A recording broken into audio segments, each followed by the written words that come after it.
The Prophet ﷺ taught us that if you don't have anything constructive to do after Salat al-Isha, go to bed. Why? Wife is waiting for you. The problem with us, we'll go to bed but still be on WhatsApp until 2 in the morning, right? Subhanallah, the wife tosses and turns this way and that way. I hope it's not the other way around, mashallah. But tossing, turning, and you're not getting the message, subhanallah. She's trying to touch you and you say, hey, wait. But where is the Islam in you? Your Islam should make you think, why am I taught to come to bed here? For what? I'm supposed to go to bed because I have a spouse. Why did you get married if you don't want to spend the nights with your wife? For what? Sit with her, talk to her, play with her, be intimate with her, fulfill her rights, satisfy her, go to bed, get up for Salatul Fajr or Tahajjud, and don't be ashamed to have a shower, even if the whole house knows what happened at night. So what? It was halal.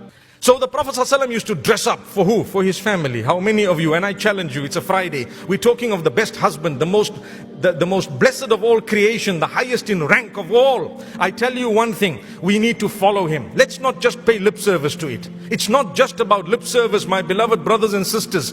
Dress up. You go home, take pride in your hair, take pride in your clothing, what you look like, what you smell like. You come home, they should look at you and feel attracted. Come on. The Prophet ﷺ was intimate with his spouses and he fulfilled that right of his spouses. How many of us, a month passes, we haven't even been intimate with our halal wife. She's busy waiting, she's dressing up, she's trying to attract you. Say, I'm tired. You're tired for what? There's an ibadah to happen at night. Some of us might be weak for tahajjud, but you can't come and complain that you cannot be intimate with your own spouse. You get a similar reward. Wallahi. And I'm not ashamed to speak about it. I've spoken about it several times because men are guilty of thinking that women don't have sexual needs.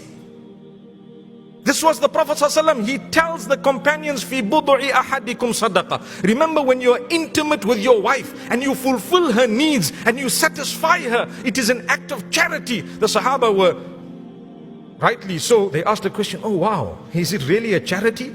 He says, well, if you put it in haram, would you get a sin? So they said, yes, we would get a sin. Well, if you put it in halal in a proper way and you're conscious of the fulfilling of the rights, you definitely get a reward. The problem with us is we're focused on another woman somewhere outside. That's what it is. We're focused on another person outside. Subhanallah. Astaghfirullah. May Allah protect all of us. Now when you come home and it's halal and it's a sadaqah and it's a charity and your wife has been waiting for you and at times she's actually looking forward to it. She's protected herself as best as she can, and you know what? You just say, I'm tired. Tired for what? If there was a football match, you would have forgotten your tiredness. May Allah forgive us. The general script, the general point, the general rule when it comes to intimacy is that everything is halal until proven haram. Everything is halal until proven haram. And then you look into the Sharia, what are the things that Allah subhanahu wa ta'ala has prohibited? What are the things that Allah subhanahu wa ta'ala has prohibited? And you have four things that Allah subhanahu wa ta'ala has clearly prohibited. Four things that Allah subhanahu wa ta'ala has clearly prohibited. Number one is that Allah subhanahu wa ta'ala has prohibited intimacy through the anus. Allah subhanahu wa ta'ala has prohibited intimacy through the anus. Number two is that Allah subhanahu wa ta'ala has prohibited intimacy when a woman is in her menstrual cycle. When a woman is in her menstrual cycle, and this takes the same ruling when she has postpartum bleeding. Meaning after she has a child, during that time, it is not permissible to be physically intimate with her at that time as well. The third thing that is prohibited in Islam is for one to be, use that which is filthy, to use that which is disliked.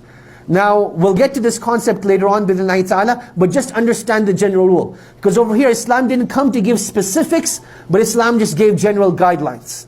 And then the fourth principle, and the fourth rule you should know when it comes to intimacy, is that Islam prohibits people being wasteful. Islam prohibits people being wasteful. So the first thing we mentioned is that Allah subhanahu wa ta'ala, He has made intimacy through the anus clearly haram.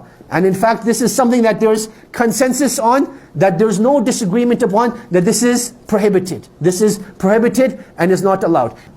Then number three, we said, a person should not be filthy. A person should not be filthy. What does this general guideline mean? This general guideline means, it encompasses two main things. Number one is the way that we speak with one another. So for example, living in our culture, there's this culture of, being very vulgar while having marital relations. That is not allowed in Islam. To use bad words and to curse, even when a person is having marital relations with his wife, this is not the way that they should be. But rather there's a level of humanity and a level of dignity that needs to be retained. And this is something that, is left for the non-Muslims and has nothing to do with Islam. And you'll notice that, you'll come to see this, that this is like one of the diseases of like watching pornography, is that you start developing cultures of intimacy that are not allowed in Islam. And then you view it so many times that a person starts to think that, this is the way marital intimacy is meant to be. This is the way that marital intimacy is meant to be. Related to this third point, this third principle as well, is that one should not be filthy. So you will notice that again in Western culture, they'll use a whole bunch of products that are not, for the lack of better words, hygienic. They're things that are not hygienic. I'm not going to educate you about them if you don't know what they are. If you know what they are, seek refuge from Allah that you never find someone who wants these sort of things. So those are the sort of things you have to avoid. Then the fourth thing is that you're not meant to be wasteful. That you're not meant to be wasteful. And this is something that you'll find in the books of old. That certain things that you're allowed to use in intimacy, certain things that you're not allowed to use in intimacy. So the question arises, are you allowed using food while being intimate? Are you allowed using food while being intimate? And the answer to this is yes, as long as you're consuming that food. So for example, I'm going to throw out names of foods, you figure out what to do with them. So when you talk about like chocolate sauce, you talk about whipped cream, you talk about, those sort of things, these are things that you're allowed to use. These are things that you're allowed to use. But at the same time, a person should not be wasteful. Now why do I mention these sort of things? That as Muslims, there needs to be a safe space. You'll notice that when a person will have a question, they're not going to feel comfortable to speak to the imam. They're not going to want to speak to the brother that they see in the masjid. There needs to be a safe space. And one thing we definitely don't want is, people going to the internet and trying to research, should I be using this or should I not be using that? They don't have the level of morality and ethics that a Muslim is required to have. So I want to give you general guidelines in terms of what is allowed and what isn't allowed. And the reason why I bring this up again is because one of the biggest levels of frustration is because of this improper intimacy. That the parents, they got the children married, they're like, beta, beti, you're now officially married, go figure things out yourself. The boy who's never had a boyfriend, the boy has never had a girlfriend, and the boy has never had a girlfriend, and the girl has never had a boyfriend. She's like, what do we do now? And then try reading these books by like Ibn Hazm and some of the scholars of the past, and they're like, what on earth is this? It seems like mechanics or something. It's very difficult. And that's why this needs to be discussed with our up-and-coming, teenagers and young adults that are getting married in a halal and in a mature manner. So those are the guidelines. Now in terms of actual intimacy itself, I want to explain the difference between intimacy between a man and a woman. From a man, if we understand what we said about him, he is very goal-oriented, right? He's very goal-oriented, whereas a woman is very experience-oriented. So for a man, it's about doing the task and finishing the task, and that is what will give him the greatest amount of pleasure, and he will be done. Whereas for a woman's perspective, it's not about completion, but rather it's about the experience itself. And this is what I want to share, a very important difference over here. That there will be, for a husband and wife, when they get married, there will be a time where a man will need to fulfill his urge. A man will need to fulfill his urge, and a woman will be like, what? Let us go out for dinner first. Let us light some candles. Let us, put on some nasheeds. And the man is like, that is, on the inside, he's being, like on the outside he's being polite, but on the inside he's like, this is not what I need right now. I've just gone through some major fitna, something happened, and I need to fulfill my urge. A woman needs to recognize that at that time he's not in the mood for an intimate experience, he just needs to fulfill his urge. At the same time, from a man's perspective, he cannot be greedy and selfish and think that this is the way intimacy is always going to be. There's a time to take, but there's also a time to give.